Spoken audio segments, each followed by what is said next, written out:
হিংসী বাক আখে যত দৈত্য সংগ আপুনিখে মৰে যেন অগ্নিত পতংগ। এতিয়া কৃষ্ণই গুৰুজনাই কীৰ্তনত শিশুলীলাত সুন্দৰভাৱে লিখিছে। এতিয়া কৈছে কৃষ্ণৰ একো অসুবিধা হোৱা নাই, কিন্তু তাত আপুনিখে মৰে যেন অগ্নিত পতংগ বুলি কৈছে। আপুনি যদি বেয়া কাম কৰে তাৰ ফলটো আপুনি ভোগ কৰিবই লাগিব। গতিকে হিংসাটো আমি পৰিহাৰ কৰিব লাগে। আগতে কৈছে হিংসা নকৰিবা, কাৰণ এইটো কৈছে পৰোপকাৰ কৰিবা, হিংসা কাকো নকৰিবা। হিংসা কৰিলে গতি সেইটোৱে হ'ব সমস্তৰে। আমাকো বাস্তৱ জীৱনৰ লগত এইটো কথাই কৈছে যে আপুনি পাৰিলে কাৰোবাৰ উপকাৰ কৰক, নোৱাৰিলেও অপকাৰ নকৰিবা। মনে কৰা হিংসা দেহে কায়ে কৰাতকৈ বেছি অপৰাধ বুলি গণ্য হয়। গতিকে দৈত্যসকলৰো সেই গতিয়ে হৈছিল। যদি আমি এই কথাখিনি জানি যদি ঈশ্বৰৰ লগত প্ৰেমপূৰ্ণভাৱে ঈশ্বৰৰ সমস্ত যিখিনি জীৱ আছে বিষ্ণুময় ধাৰণা কৰি যদি আমি আমাৰ জীৱনটো আমি চলাই লৈ যাওঁ, তেতিয়া ইয়াৰ পৰা আমি পৰিত্ৰাণ পাম। নহ'লে কিন্তু এই অসুৰবিলাকৰ যিটো হৈছে সেইটোৱে হ'ব। আৰু সেই অসুৰকেইটা আমাৰ দেহতে আছে, পৰম ভগৱন্তে আমাৰ লগতে দি পঠাইছে। এইকেইটা নিৰ্মূল কৰাৰ কাৰণে, এই তাৰ অপশক্তিখিনিক মুখীমূৰ কৰাৰ কাৰণে আমি এই মাধ্যমটো গুৰুজনে আমাক দিছে সুন্দৰভাৱে। সুকে পৰীক্ষিত কলৰ চলেৰে আমাকো ইয়াৰ পৰা সদগতি পোৱাৰ এই উপায়টো আমাক দিছে। অলপ পাঠলৈ যাওঁ। কৃষ্ণ সেই বাপৰ কথাতে শ্ৰীবাহক সেইটো কথাতে ঘোষাত কৈছে, হৰি গুৰু পদসেৱা খান্দা ৰাঠি ধৰা, মনবৌৰে কাটি সুখে ভৱ নদী তৰা। সেইটো বাক্যই তেনেকৈ কৈছে কৃষ্ণ সাৰ্থক বচন। আৰু তেতিয়াই তেওঁ কৃষ্ণ শিশু অৱস্থাত থাকোঁতে মানে কি মথুৰাৰ দৈৱজ্ঞ গৰ্গ ঋষি আহি মানে বসুদেৱে পঠাইছিল। তেওঁ যিটো গণনাত কৈছিল যে সাৰ্থক বচন এই দৈৱজ্ঞ কৈছিল, ইটো শিশু দুয়ো গুণে হেন নাৰায়ণ, এওঁ নাৰায়ণৰ জগতৰ ঈশ্বৰ নাৰায়ণ। এহিমতে গোপ গোপী কহি কৃষ্ণ কথা, নজানিলা সংসাৰৰ বেদনাক তথা। আৰু গোপ গোপীসকলে কৃষ্ণৰ এই লীলাখিনি বৰ্ণনা কৰে। তেওঁলোকৰ যিটো মানে নিৰানন্দ হৈছিল সেইটো আকৌ আনন্দলৈ ৰূপান্তৰিত হ'ল। কাৰণ যিহেতু কৃষ্ণ নামটোৰে এটা শক্তি আছে, এটা মাধ্যম আছে, এই যিহেতু আনন্দৰ প্ৰতীক। গতিকে আমি জীৱ সমস্ত আনন্দই বিচাৰোঁ যিহেতু, আৰু আমি আনন্দত থাকি ভাল পাওঁ, আনন্দৰ পৰা আহিছোঁ। এই আনন্দত থাকিব লাগিলে ভকতৰ সংগত আহি, সন্তৰ সংগত আহি তেওঁৰ গুণশীলীলা শ্ৰৱণ কীৰ্তন কৰিলে এই আনন্দটো সদায় বিৰাজমান হৈ থাকিব। তেতিয়া আপুনি আনন্দিত হৈ থাকিব, আনকো আনন্দ দিব পাৰিব। কৃষ্ণ হিমতে ৰামকৃষ্ণ কিৰণতে আশেষ, পাঞ্চগুচি ভৈলচয় বৰিষ প্ৰৱেশ। তেওঁলোকে এই লীলাগতে 5 বছৰৰ পৰা 6 বছৰত ভৰি দিলে। আৰু ইফালে কৈছে শুকমুনি বদতি শুনিও পৰীক্ষিত, শুনা সুখে কহ আৰু কৃষ্ণৰ চৰিত্ৰ। হে পৰীক্ষিত তুমি শুনা। সুখে কৈছে যে শুনা সুখে কহ আৰু কৃষ্ণৰ চৰিত্ৰ, আৰু চৰিত্ৰ তেওঁৰ লীলা আমি কম, তুমি শুনা। কদাচিত বনতে ভুঞ্জিবে ইচ্ছা কৰি, প্ৰভাতে উঠি আহিকা ডাক দিলা হৰি। ৰাতিপুৱাতে তাৰমানে পৰম ভগৱন্ত সাৰ পায়ে শিঙাত ডাক দিলে, আৰু নিশান বুজিয়া গোপশিশু অসংখ্যাত লৈলা শিকিয়াটা বান্ধি কান্ধে ধৰি ভাত। যে কৃষ্ণই বংশীত ধ্বনি কৰিছে, এই বংশীত ধ্বনিত বংশীত ধ্বনিৰ মাত শুনি সমস্তৰে দুখ হৰণ কৰিছিল। আৰু এই শিঙা বেতৰ মাত শুনি তাৰমানে দুপৰীয়াৰ খোৱাৰ খাদ্য আহাৰ শিকিয়াত বান্ধি কান্ধত লৈ সকলোকে গৰু দামি মেলি আকৌ গৰু চৰাবৰ কাৰণে বৃন্দাবনলৈ গতি কৰিছিল। গাঁৱে গাঁৱে অসংখ্য দামুৰি আগ কৰি, লৰি গৈলা হাতে শিংগা বেত বাকি ধৰি। কৃষ্ণৰ অসংখ্য বৎস তাকে বাতি লৈ, চৰাৱৈ বনৰ ৰংগে আপুনি কিৰয়। আৰু যিয়ে কথাখিনি এটা কৈ আছে তাৰমানে পদলৈ যাওক অলপ ভালকে মন কৰি যাব। কৃষ্ণ ৰাম গাঁৱে গাঁৱে অসংখ্য দামৰিয়া কৰি, লৰি গৈলা হাতে শিঙা বেত বান্ধি ধৰি। কৃষ্ণৰ অসংখ্য বৎস তাংকো মাতি লয় চৰা ঐ মন তৰংগে আপোন কি ৰয় ৰাম পিন্ধৈ মৈৰা পাখি গুঞ্জা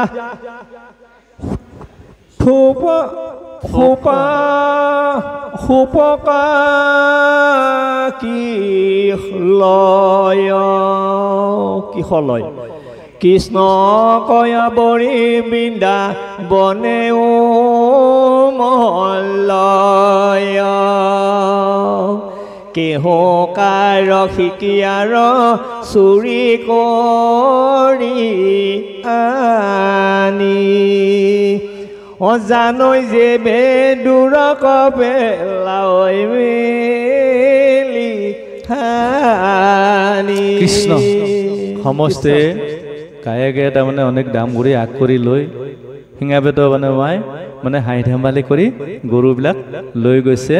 কৃষ্ণৰ অসংখ্য বৎসৰ তাকে বাটি লৈ চৰাই বনত অংগে আপুনি কি ৰয় আৰু তাত গৰু ডামুৰিবিলাক মেলি দি মানে আটাইবিলাকে ৰং ৰহস্যি খেলা ধূলা কৰি মজগুল হৈ আছে পিন্ধৈ মৈৰা পাখি গুঞ্জা থকা কিখলৈ ই পিন্ধৈ মৈৰা পাখি গুঞ্জা থকা কিখলৈ কৃষ্ণ কোৱা বৰি বৃন্দা বনে উমলৈ কেহকাৰ শিকি আক চুৰি কৰি আনি জানৈ যে বেদুৰ কপে লাৱৈ মেলি হানি আৰু কি মৈৰাৰ পাখি পিন্ধিছে গুঞ্জা থকা থাকি মানে পাখিত পিন্ধি ফুল গুঞ্জা ফুলৰ ফুলবিলাক লৈছে আৰু কৃষ্ণ কৰি বৃন্দাবনৰ আটাইবিলাকে মানে ধেমালি কৰিছে উমলাই বুলি কৈছে কেহকাৰ শিকিয়াক চুৰি কৰি আনি শিকিয়াত বান্ধি থোৱা যি অঞ্জমঞ্চ এইবিলাক চুৰি কৰি আনি জানৈ যে দূৰক পেলাই মেলি হানি এইবিলাক মেলি ধেমালিতে দূৰলৈ পেলাই দিছে ৰাম আউৰঘাতে তহিতে পেলাৱে অন্তৰায় হাসি হাসি দেই পাছে আনিয়া দুনাই যে বেদুৰ হন্তে কৃষ্ণ চাহন্তে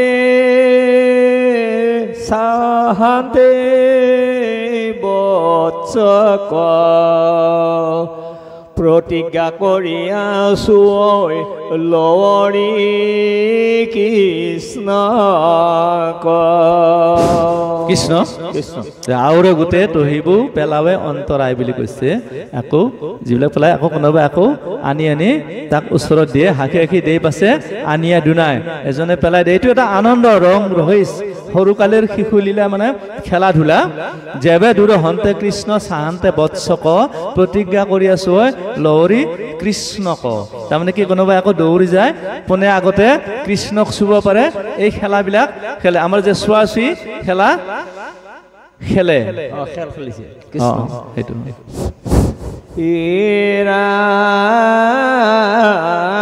মন্ত্ৰ আনন্দে কতো শিঙাবাংশী বাই অপক্ষীৰ ছায়াত লগে কতো ফুৰে ধাই কুকি কুলি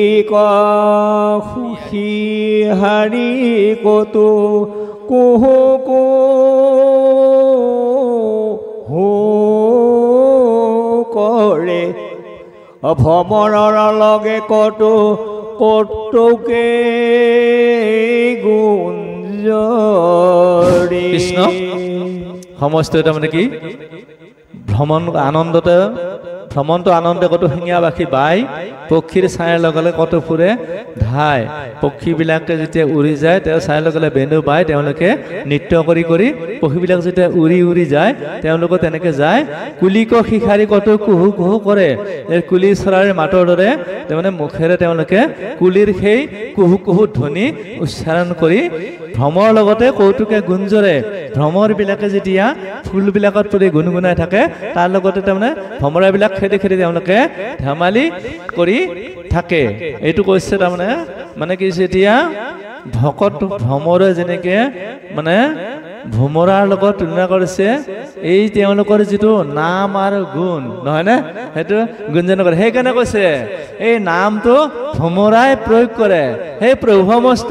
ইয়াৰ মাজত আমি মনত আহা কাৰণে এটা কথা কম আমি আচলতে মৌমাখিয়ে বহুত কষ্ট ক্ষয় কৰি মৌ মানে কি পালন কৰি ৰাখে সংৰক্ষণ কৰি ৰাখে কিন্তু সিহঁতে মৌটো নেখায় নহয় জানো গতিকে মৌ খাই কেনে আনে খায় গতিকে সেই প্ৰভু সমস্ত মৌমাখি হওক কিন্তু ভেনা মাখি নহব আপোনালোকে জানেনে ভেনা মাখিটো কি ভেনা মাখি নহব ভেনা মাখি ক'ত পৰে বিস্তাত পৰে বেয়া জায়গাত পৰে আৰু সেইটো কিহৰ লগত তুলনা কৰিছে ইয়াৰ ভাগৱতৰ মাধ্যমেৰে কৈছে যে মৌমাখি হওক মৌমাখিয়ে কিনে পৰৰ উপকাৰ কৰে ভেনা মাখিয়ে আনৰ কুৎসা ৰটনা কৰে সেইকাৰণে ভেনা মাখি হ'বলৈ মানা কৰিছে আপোনালোক নহয় দে আমাৰ তাত আছে তাৰমানে তেনেকুৱা এক শ্ৰেণী ব্যক্তি আছে ভকত নামৰ ভকতেই হয় কিন্তু ওৰ কথাটোত লগাই ফুৰে গতিকে ভেনা মাখি নহব মৌমাখি হওক এটা কৈছে তাৰমানে এটা কি মৌমাখি মানে কি ভ্ৰমৰ লগত ভ্ৰমৰ তাৰমানে কি ইমান এটা সুন্দৰ কথা বৰ্ণনা কৰিছে কবিৰ কি কাব্যিক সৌন্দৰ্যৰ বৰ্ণনা তাৰমানে কি গোপ শিশুসকলে কুলিৰ মাতটো নিজে দিছে যে কুলিৰ দৰে আচৰণ কৰিছে লগতে ভ্ৰমৰাবিলাকে যেতিয়া ফুলত পৰিছে সেইবিলাক খেদি খেদি বা পখিলা খেদি খেদি সৰু ল'ৰা ছোৱালীয়ে যেনেকৈ পখিলা খেদি আনন্দ কৰে সেই আনন্দত মতলে কেনে কৈছে যাৰ লগত কৃষ্ণ আছে কাৰণে সেই আনন্দখিনি তেওঁলোকে পাইছে আমাৰো যেতিয়া চৈতন্য শক্তিটো এৰি যাব তেতিয়া কিন্তু এই ভেলটোৰ কোনো মূল্য নাথাকিব থাকিব জানো গতিকে আমাৰ সময় থাকোতে আমি নাম যিমান পাৰে লক অক্ষয় পুণ্য সাংসক কৃষ্ণ কৃষ্ণ শংকৰ লগত কতো ফুৰৈ চুম্পি বকৰ লগত কতো বহি থাকৈ চুম্পি মৈৰাৰ লগত কতো ৰংগে কৰৈ চালি চাম্পদিয়া ধৰৈ বান্দ ৰলাঞ্জপালি পদে কৈছে কতোৱে কি কৰে শংখৰ লগত তাল যিটো ৰাজহংসবিলাক চৰি থাকে শংখৰ কৰোঁ পৰা ভৰি সুম্পি সুম্পি হাঁহৰ লগত মানে হাঁহৰ যেনেকৈ খোজ তেনেকৈ হাঁহৰ দৰে খোজকাঢ়ি যায় বকৰ লগত বকলিবিলাক তাত থাকে মানে পানীত এখন ঠেং ঠেঙি চুম্পি থাকে কিছুমানে সেই ভাওটো লয় ময়ৰাৰ লগত কতো ৰংগে কৰে চালি ময়ৰাই যেনেকৈ সুন্দৰভাৱে চালি দিয়ে গতিকে তাত কিছুমানে তেনেকৈ মানে পেখন ধৰাৰ দৰে চালি দিয়ে চাম্পদিয়া ধৰৈ বান্দৰৰ লাঞ্জ পালি আৰু বান্দৰবিলাক খেলি থাকোঁতে কোনোবাই মানে জাপ মাৰি যায় বান্দৰৰ লেজত ধৰি এইটো আনন্দ কৰে তাৰমানে কি গোপশিকলৰ যিটো আনন্দ আমি কৈছে ভগৱন্তই আমাক চাৰিটা মাধুৰ্যৰে মোহিত কৰিছে চাৰিটা লীলাৰে সেই লীলা মাধুৰীকেইটা ইয়াত সুন্দৰভাৱে কবিয়ে প্ৰকাশ কৰিছে মানে ইমান সাৱলীল সুন্দৰ সহজ ভাষাৰে যাক শুনিলে প্ৰেমত আমিও আনন্দিত হোৱাৰ এটা সুযোগ ইয়াত দিছে কৃষ্ণ কৃষ্ণ কতো বীৰকেশৰী বান্দ ৰকল গাই মাত কৰয়াতি ভুকুটি সে কত কৰি দান্ত বেঙৰ লগত কতো ফুৰৈ দেৱ পাৰি কতো হল হলিহা হৈ ছায়া কহিয়াৰি আৰু কৈছে পদে কত বৃক্ষেশ্বৰী বানৰক লগাই মাত তাৰমানে কি বানৰ যেনেকৈ গছ গছে ফুটে তেওঁলোকে সেনেকৈ বানতে গছত উঠি বানৰৰ ভাওটো দিয়ে কৰৈ আতি ভ্ৰুকুটি শেকত কৰি দান বান্দৰে যেনেকৈ তাৰমানে দাঁত নিকটাই শেকাই দিয়ে তেনেকৈ সিহঁতে মানে দি এইটো আনন্দ কৰিছে বেংগৰ লগতে কতো ফুৰাই দেও পাৰি বেঙে ভেকুলীয়ে যেনেকৈ জঁপিয়াই যায় কিছুমানে সেই ভাওটো দিছে কত সলসলি আখৈ ছায়াকা শিহৰি কিছুমানে মানে কি মানে নিজকে অট্টহাস্য কৰি মানে হাঁহি হিয়াৰি দিছে কি মহা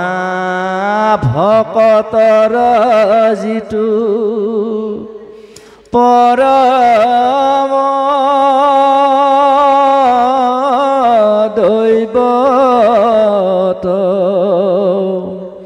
মহাযোগী গণে যাক নেদেখে ধ্যানত হেন ব্ৰহ্ম চকুৰগু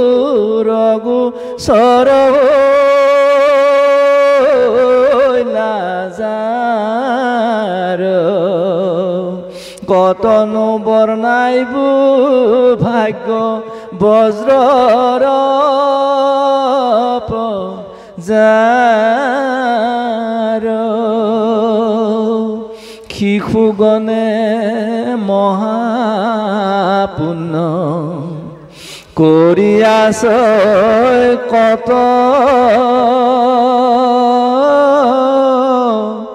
অনুক্ষণে কিৰৈ ৰংগে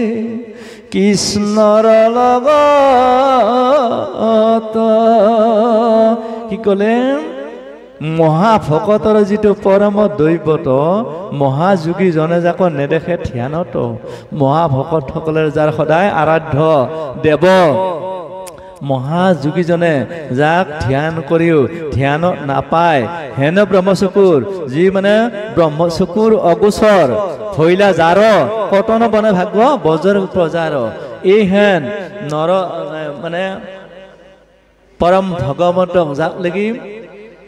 যোগীসকলে ধ্যানতো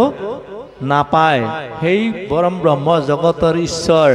গোপ শিশুসকলৰ লগত বৃন্দাবনত গৰু চৰাই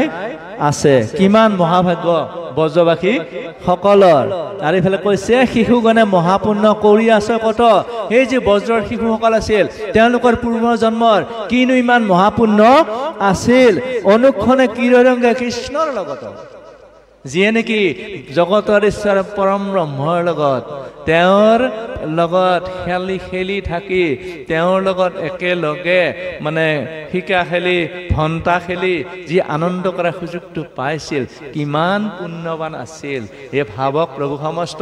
আমিও যদি নৰজন্ম 84 লক্ষজনী ভ্ৰমণ কৰি পাইছোঁ আমাৰো কিজানি তেনেকুৱা জন্ম এটা হৈ গৈছে নাই যদি হোৱা সেইটো বাঞ্ছা কৰাৰ কাৰণে আহক আমি ভাগৱতৰ মাজেৰে এই কথাখিনি উপলব্ধি কৰি আমাৰ অন্তৰাত্মাত থকা সেই ভগৱত ভক্তি জাগ্ৰত কৰোৱা হওক এয়ে আমাৰ প্ৰাৰ্থনা জনাইছোঁ কৃষ্ণ হে সেৱাস্থলীৰ উপৰিস্থ বাপাই সমস্ততি আমি আপোনাসবক ইমান পৰে যি বৈকুণ্ঠৰ মহাভাগৱত খোৱা হ'ল ইয়াত বাক্যে বচনে সুৰ সঞ্চাৰে হয়তো বহাৰতা হ'ব পাৰে সৰ্বপাঠ ক্ষমা কৰি নিজৰ সন্তানৰ ৰকম বুলি ভাবি আপোনাসবৰ পদধূলি আমাৰ শিৰত দি কৃপাকণ কৰে আৰু আজিলৈ আমি এইখিনিতে আমাৰ শিৱসাগৰৰ বাপজনকে আমি আমাৰ আসনখন দি আমি আপোনাসবৰ ওচৰৰ পৰা আজিৰ কাৰণে আমি সেৱা ধৰিছোঁ কৃষ্ণ কৃষ্ণ কৃষ্ণ কৃষ্ণ অগাসুৰ বধ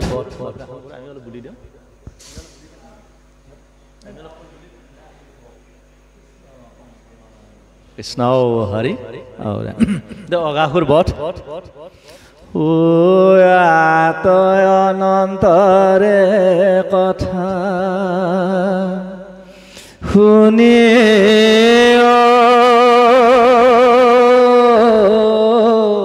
কপাছে অঘনামে অসুৰত ঠাতে চুম্পি আছে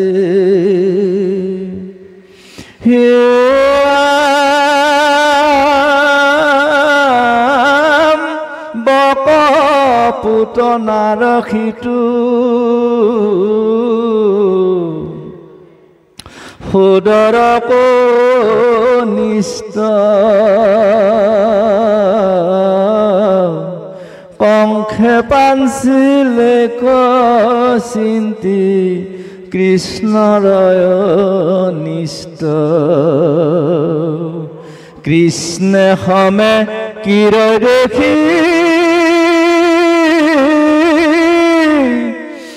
গোপ শিশু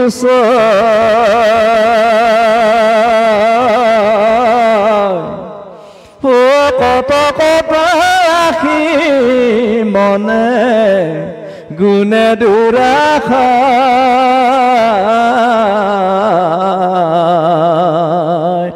ক'লে এতিয়া অঘাসুৰ বধ বকাসুৰত বধ কৰাৰ পিছত গোপসকলে যি আনন্দ পালে আকৌ এটা নতুন আনন্দ দিয়াৰ কাৰণে আকৌ এজন অসুৰক বধ কৰিব অঘাসুৰ অঘ যি অসুৰ আমাৰ এতিয়া কয়নে ল'ৰা ছোৱালীবিলাক যেতিয়া অতি দুষ্টামি হয় এই অঘাসুৰ বুলি নকয় জানো কয় আমাৰ গতিকে এই অঘাসুৰে কি কয় এতিয়া কৈছে এই অঘাসুৰ কেনেকৈ বধ কৰিব আত অনন্তৰে কথা শুনিও কপ আছে অঘ নামে অসুৰ তথাতে চুম্পি আছে বক পুতনাৰ সেইটো সুদৰ কনিষ্ঠ এই অঘ অসুৰ তাৰমানে কি এই পুতনাৰ আৰু এই হেৰি অসুৰৰ পুতনাৰ এই ভায়েক হয় সহোদৰ ভাই বুলি কৈছে গতিকে এওঁলোকে তাৰমানে কি যেতিয়া পুতনাক বধ কৰিলে এই অঘাসুৰ আৰু বকাসুৰে তাৰমানে এই বায়েকৰ ভনীয়েকৰ তাৰমানে কি শত্ৰুক মানে কি নিধন কৰাৰ কাৰণে তেওঁলোকো আহিছে তাৰমানে প্ৰতিশোধ লোৱাৰ কাৰণে কিন্তু প্ৰতিশোধ ল'ব আহিও তেওঁলোকো কিন্তু মুক্তিয়ে পাব এতিয়া কৈছে বক পুতনাৰ সিটো সুদৰ কনিষ্ঠ কংখে পাঞ্চিলে চিন্তি কৃষ্ণৰ অনিষ্ট যেনে কংসই কৃষ্ণক বধ কৰাৰ কাৰণে য'ত গোকুলত যিমান শিশু আছে মানে চবকে বধ কৰাৰ কাৰণে যিহেতু চিনি নাপায় কৃষ্ণক যাৰ ঘৰত তাৰমানে সেই দিনাৰ ভিতৰত শিশু জন্মিছে চবকে মানে মৃত্যুদণ্ড দিয়াৰ কাৰণে পঠাইছিলে আৰু কৃষ্ণ সমে কিৰৈ দেখি গোপ শিশু ছয় কত কটা আখি মনে গুণে দৰা হয় ই চুক লৈ আছে তেওঁলোকে গোপ শিশুৰ লগত কৃষ্ণৰ যিটো আনন্দ দেখি এওঁ মানে সহ্য কৰিব পৰা নাই এতিয়া বাপসকলে এটা কথাই কৈছে আমাৰ কাম ক্ৰোধ লোভ মাৎসৰ্য আৰু মাৎসৰ বুলি এটা কথা আছে তাৰমানে কি সেইটো ইচ্ছাটো হ'ব নালাগে তেতিয়া বাপজনে এটা কথা কৈছে এটা কাহিনী কৈছিলে যে এখন গৃহত এঠাইত তাৰমানে এজন তাৰমানে এনেকুৱা এঘৰ গিৰি আছিলে তেওঁ মানে সদায় হাজিৰা কৰি পেট প্ৰৱৰ্তাই থাকিলে মানে কি তেওঁলোকৰ যেতিয়া বিয়া বাৰু হয় পৰিয়াল বেছি হ'ল পৰিয়াল যেতিয়া বেছি হ'ল তেওঁৰ হাজিৰা কৰা সেই 300 বা 400 টকাৰে পৰিয়ালটোৰ মানে কি ভৰণ পোষণত অসুবিধা হোৱাৰ কাৰণে তেওঁ শুনিলে কোনোবা বন্ধুৰ মুখত শুনিলে যে দূৰত এজন মানে হেৰি আছে বাবাজী আছে সেই বাবাজীজনে মানে যদি গ'লে তেওঁ কিবা এটা ফল দিলে তাৰ পৰা উপকৃত হয় তাৰমানে এই যি দুখ দৈন্যতা ইয়াৰ পৰিত্ৰাণ হয় এই কথা ভাবি তেওঁ মানে আইগৰাকীক ক'লে যে তুমি এই ঘৰখনৰ দায়িত্ব পালন কৰিবা মই কিছুদিনৰ কাৰণে এজন দূৰৰ মানে এই ফকীৰ বাবাৰ ওচৰলৈ যাম যাতে আমাৰ এই দুখৰ দিনটো যাতে অন্ত পৰে এই ভাবি তেওঁ গ'ল যাই ফকীৰৰ ওচৰ পালে তেওঁ সাহসকৈ জানিলে তেতিয়া তেওঁ সুধিলে বৎস তুমি কিহৰ কাৰণে আহিছা যে মোৰ এনেকুৱা মানে ঘৰখনত বহুত দুখ টকা পইচাৰ বৰ অভাৱ তাৰ পৰা কিবা এটা পৰিত্ৰাণ বুলি তোমাৰ ওচৰলৈ আহিছোঁ তেওঁ এটা মানে টিলিঙা দিলে যে এইটো তুমি যাই ৰাতিপুৱা গধূলি বজাবা গধূলি তুমি এইটো মানে গুৰু খাওয়া কৰি গুৰুৰ ঘৰত আৰি থবা আৰু এইটো মানে গুৰু খাওয়া কৰি এইটো বজাই তুমি যি বাঞ্ছা কৰা ৰাতিপুৱা তুমি এই বস্তুখিনি প্ৰাপ্ত হবা মানে পাবা কিন্তু ইয়াত এটা চৰ্ত আছে বোলে কি ইয়াক যদি তুমি যদি মানে 100 টকা বাঞ্ছা কৰা ওচৰৰ ঘৰে কিন্তু তুমি 200 টকা লাভ কৰিব তুমি যদি এটা ঘৰ বিচাৰা ওচৰৰ ঘৰে দুটা তেনেকুৱা আকৃতিৰ ঘৰ বা বিনা অল্প আশতে পাব তেওঁলোকে তেতিয়া মানে এওঁ আছিল মাছৰ তাৰমানে ইচ্ছাপৰায়ণ ব্যক্তি আছিল তেতিয়া তেওঁ ক'লে যে মই ইমান কষ্ট কৰি ইমান এটা মানে বস্তু লাভ কৰিম তেওঁলোকে বিনা কষ্টৰে এই বস্তুখিনি পোৱাটো মই কোনো কাৰণত নিবিচাৰোঁ এই মনে মনে ভাবি লৈ আহিল বস্তুখিনি আহি সি মানে আৰি থলে টিলিঙাটো নামঘৰৰ মানে মুখত আৰি থলে আৰি থৈ এটা কাপোৰেদি বান্ধি থৈ দিলে বান্ধি থৈ দি সদায় সি তাৰমানে ওলালেও এওঁ যিটো কৈছিল সেই কথাখিনি পালন নকৰিলে তেতিয়া কিছুদিন থাকিল তেওঁলোকৰ দুখৰ মানে হেৰিটো আৰু যেতিয়া বেছি হ'ল পৰিয়াল বাঢ়ি গ'ল তেতিয়া মানে কি হ'ল আৰু এদিন ক'লে যে দূৰত আৰু এজন তেনেকুৱা বাবাজী আছে তেওঁৰ ওচৰত গ'লে এই ফলটো পাবেই যিহেতু গতিকে তেওঁ আকৌ তালৈকে যোৱাৰ কাৰণে আইগৰাকীক ক'লে এইকেইদিন তুমি গৃহ কাৰ্যৰ যিখিনি কাম তুমি চলাবা আৰু ল'ৰা ছোৱালীকেইটাক তুমি ভৰণ পোষণ দিবা মই এইবাৰ নিশ্চয় ধন টকা পইচা বেছিকৈ লৈ আহিম এই ভাবি তেওঁ গমন কৰিলে গতিকে আইগৰাকীৰ মানে পালত পৰিল যে গুৰুগৃহৰ দায়িত্বখিনি আইগৰাকীয়ে ৰাতিপুৱাই বাপজনা গুচি গ'ল গধূলি নামঘৰ মুচি কাচি বন্তি জ্বলাই প্ৰাৰ্থনা কৰিলে হে প্ৰভু ঈশ্বৰ মোৰ মানুহজনো ঘৰত নাই গতিকে মোৰ এই এমাহ দিমাহ ল'ৰা ছোৱালী কৈতাৰে মই এই ঘৰখনত ৰাতিনো কেনেকৈ থাকিম তুমি যদি মোক এটা সুন্দৰ ঘৰ দিলা হয় যিটো ঘৰ নেকি যিটো ঘৰত মই শুই আছোঁ এই ল'ৰা ছোৱালীকেইটাৰে মানে কি বাহিৰত বৰষুণ নপৰে ভিতৰত আগতেই পৰে গতিকে ৰাতিয়ে তৰা গণিব পাৰি যদি এটা ঘৰ দিলা হয় এই ভাবি প্ৰাৰ্থনা কৰি ওলাই আহিলে আহি যেতিয়া মানে ওলাওঁতে তেওঁ উঠাৰ লগে লগে এই জুনুকাটো মানে কি টিলিঙাটো মূৰত যেতিয়া লাগিল তেতিয়া চালে বস্তুটো যেতিয়া আৱাজ হ'ল চাই মানে এইটো বান্ধটো খুলিলে এইটোতো তেওঁ লৈ আহিছিল টিলিঙাটো আইগৰাকী নাজানে কিন্তু যে তাৰ যিখিনি মানে মহত্ব গুণ আছিল সেইটো বাপজনাকহে কৈছিল বাপজনাই মানে কি ইচ্ছাপৰায়ণ কাৰণে সেই কামটো নকৰিলে ওচৰৰ ঘৰে বেছি বোলে আইগৰাকীয়ে নাজানি বজাই দিলে তাৰ আগতে তেওঁ প্ৰাৰ্থনা কৰিলে কামনা কৰিলে ৰাতি যেতিয়া শুই থাকে এটা সুন্দৰ ঘৰৰ ভিতৰত ৰাতিপুৱা উঠি দেখে যে সুন্দৰ ঘৰৰ ভিতৰত তেওঁলোকে শুই আছে তেতিয়া মানে হৈছে যে এইটো তাৰমানে সেই টিলিঙাটোৰ মহত্ব বুলি আইগৰাকীৰ সেই বিশ্বাসটো আহিল পিছদিনাও তেনেকৈ আকৌ গধূলি আইগৰাকীয়ে প্ৰাৰ্থনা কৰি হে প্ৰভু কৃপালু প্ৰভুজনা তোমাৰ কৃপাত এটা সুন্দৰ গৃহ পালোঁ যে ৰাতিটো ৰ'দ বতাহ বৰষুণৰ পৰা আশ্ৰয়টো পালোঁ কিন্তু কথা হ'ল এতিয়া ঘৰত যদি একো খুটকন নাই যদি মোৰ ধন নাথাকে এই এমাহ দিমাহ ল'ৰা ছোৱালী মই কিহেৰে খুৱাম তুমি যদি অলপ মোক ধন দিলাহেঁতেন এই বুলি ৰাতি মানে শুই থাকিল খাই বৈ ৰাতিপুৱাই দেখিলে যে টেবুলৰ ওপৰত 2000 টকা সমসমীয়া নোট সুন্দৰভাৱে আছে থাকিল যেতিয়া পালে আইগৰাকীয়ে লগে লগে মানে ওচৰৰ আইগৰাকীক ৰাতিপুৱাই যেতিয়া মানে ওচৰা ওচৰি হয় তেতিয়া ক'লে যে আই এটা কথা হ'ল নহয় বোলে আজি এটা বৰ ডাঙৰ ঘটনা হ'ল বোলে কি মই এনেকৈ মানে ঘৰততো এনেকৈ টেবুলৰ ওপৰত 2000 টকা পৰি আছে বোলে আইগৰাকীয়ে ক'লে তেতিয়া আকৌ ওচৰৰ আইগৰাকীয়ে যে আমাৰ তাত কিন্তু 4000 টকা আছে পৰি আছে তেতিয়া ক'লে ঠিক আছে বাৰু তোমালোকৰ যে হৈছে বৰ ভাল কথা বৰ ভাল তাৰমানে কি এইটো কথাই বুজাইছে যে ওচৰৰ ঘৰত যদি ধনে ধানে সচ্ছল হয় বিপদ আপদত সহায় পাম আইগৰাকীৰ অন্তৰখন নিৰ্মল আছিল বাপজনাৰ অন্তৰখন মানে কঠোৰ আছিল কুৎসিত আছিল সেইকাৰণে তেওঁ আনৰ হোৱাটো মানে বিচৰা নাছিল তাৰপিছত মানে কি তৃতীয় থাকিল যেতিয়া এনেকৈ মানে এপদ বস্তু বিচাৰি দুখন ঘৰ নতুন পতন হ'ল এওঁলোকতকৈ তেওঁলোকৰ দুগুণ হয় তেওঁলোকৰ খুব বেছি মানে উপচি পৰিল তেতিয়া বাপজনা যেতিয়া ঘূৰি আহি দেখিলে তেতিয়া ভাবিলে যে এই টিলিঙাটোৰে এই ফল গতিকে আইগৰাকী এই কথাখিনি মই কৈ যোৱা নহ'ল তেওঁ নিশ্চয় টিলিঙাটোৰ এই ব্যৱহাৰ কৰিলে বাপজনাৰ কথা দিয়াৰ কাৰণে তেওঁ আহি মানে চিন্তা কৰিলে কি তেনেকৈ প্ৰাৰ্থনা কৰি তেওঁ কৈছে যে মোৰ যদি এখন হাত নোহোৱা বুলি কওঁ তাৰমানে এইটো নিগেটিভটো হ'ব তেওঁৰ ওচৰৰ ঘৰত দুখন হাত নোহোৱা হ'ব মোৰ যদি এখন ভৰি নোহোৱা হওক বুলি কওঁ তেওঁৰ দুখন ভৰি নোহোৱা তেওঁ খোজ কাঢ়িব নোৱাৰিব মোৰ যদি এটা চকু নোহোৱা বোলে তেওঁৰ দুটা চকু নোহোৱা হ'ব তেওঁ তেতিয়া অন্ধ হ'ব চিন্তাধাৰাটো চাওক তাকেই কৈছে আমাৰ অন্তৰবিলাক যদি সৎ আৰু নিৰ্মল নহয় তেতিয়া এই অসুৰৰ স্বভাৱটো সেইটো ইয়াত কৈছে যে কৃষ্ণ আৰু মানে গোপশিশুসকলৰ যিটো আনন্দ দেখি সি সহ্য কৰিব পৰা নাই আমাৰ প্ৰভুসকল ইয়াকে এটা দিছে আমাক মানে আমি ল'ব লগা এইটো বস্তুৱে আমি তাৰমানে কাৰোবাৰ উপকাৰ কৰিব নোৱাৰিলেও অপকাৰৰ চিন্তা কৰিব নালাগে আৰু আনৰ হ'লে আনৰ দুখত যদি কান্দিব পাৰে সেইটোহে কান্দনৰ বোলে দুটা আছে দুখত কান্দা আৰু আনন্দত কান্দা আৰু আটাইতকৈ কান্দন সেইটোৱে শ্ৰেষ্ঠ যিটো কান্দন আনৰ আনন্দত আপুনি কান্দিব পাৰিছে চকুত আমাৰ এতিয়া আনন্দত চকু পানী ওলায় দুখতো ওলায় নহয় জানো মানে ওচৰৰ ল'ৰা ঘৰৰ যদি মানে কোনো নাই একেলগে দুয়োটা ইণ্টাৰভিউ দিছিলে যদি ওচৰৰ ল'ৰা ঘৰৰ চাকৰিটো হৈ যায় তাৰ কাৰণে যদি আনন্দ কৰিব পাৰিছে আপোনাৰ ল'ৰাটোক যদি বুজাব পাৰিছে যে বাচ্চা দুখ নকৰিবা তোৰ জীৱনতো হ'ব পাৰে কেতিয়াবা তুমি লক্ষ্যত স্থিৰ হৈ কৰি গুচি যোৱা যদি পা সেই আনন্দটো গতিকে এই যিটো আমি আগতে কৈছোঁ পাঠৰ আৰম্ভতে যে দুটা চৰিত্ৰ আমাক সদায় বিৰাজমান হৈ থাকে দৈবিক আৰু আখৰিক যে দৈবিক চৰিত্ৰ সেইটো যে নেকি আনৰ উপকাৰ কৰে আনৰ ভাল চিন্তা কৰে সৎ ভাৱনাৰে সৎ চিন্তাৰে কৰ্ম কৰি যায় তেতিয়া দৈবিক চৰিত্ৰ তেওঁৰ জীৱনটো ধন্য হৈ যায় যদি আনৰ অহিত চিন্তা কৰে পৰশ্ৰীগাতৰ হয় পৰচৰ্চা কৰে তেতিয়া কিন্তু জীৱনটো সেই